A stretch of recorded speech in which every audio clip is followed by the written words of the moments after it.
বনগাঁয় তৃণমূল কাউন্সিলরদের বাড়িতেই বধূচক্র, প্রভাবশালী নেতাকে হাতে নাতে ধরল পুলিশ। বনগাঁ পুরসভার 22 নম্বর ওয়ার্ডে তৃণমূল কাউন্সিলর সুকুমার রায়ের বিরুদ্ধে গুরুতর অভিযোগ উঠতে সোমবার রাতে এলাকায় তীব্র চাঞ্চল্য ছড়িয়ে পড়ে। অভিযোগ, দীর্ঘদিন ধরে তার বাড়িতেই মধুচক্র চালানো হচ্ছিল। স্থানীয়দের বারবার অভিযোগের ভিত্তিতে অবশেষে পাঁচপোতা এলাকায় কাউন্সিলরের বাড়িতে হানা দেয় পুলিশ। সেখানে অভিযান চালিয়ে পুলিশ আটক করে কাউন্সিলর সুকুমার রায়কে। পাশাপাশি ওই বাড়ি থেকেই দুজন মহিলাকে এবং এক যুবককে আটক করা হয়।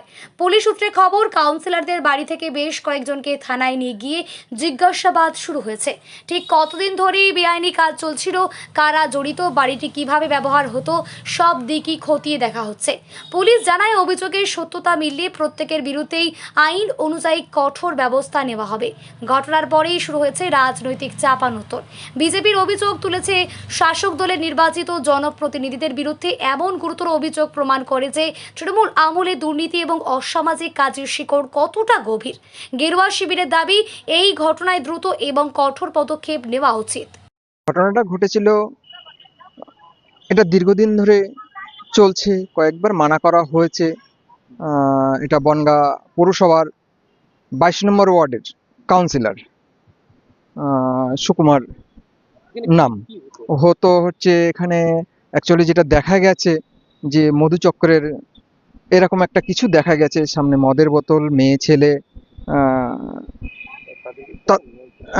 মেয়ে ছেলেদের কাছে জিজ্ঞাসা করা হয়েছে তাদের বাড়ি। প্রথমে বলেছিল যে আমরা ভাড়াটিয়া। তারপরে যখন প্রেশার দেওয়া হয় কোথায় বাড়ি, তখন তেনারা বললেন যে আমাদের বাড়িতে শান্তিপুর। তো শান্তিপুর থেকে আমরা এসেছি। তো শান্তিপুর থেকে কি তারপরে এই লোকজন জড়ো হতে হতে যেটা আর কি হলো, থানা পুলিশ খবর দেওয়া হলো, থানা পুলিশ আসলো, এসে তারপরে ওনারা ধরে নিল। হ্যাঁ, বনগাঁ থানা থেকে এসে নিয়ে গেছে।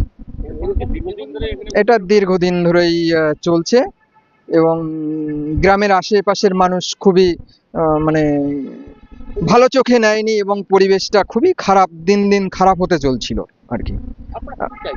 আমরা চাইছি যেন এই জিনিসটা আর না ঘটে বর্তমানে বা মানে ভবিষ্যতে, যেন কোনো কিছু এরকম কিছু আমরা না দেখতে পাই। পরিবেশটা যাতে আমাদের ভালো থাকে সেই রকম কিছু আমরা চাইছি।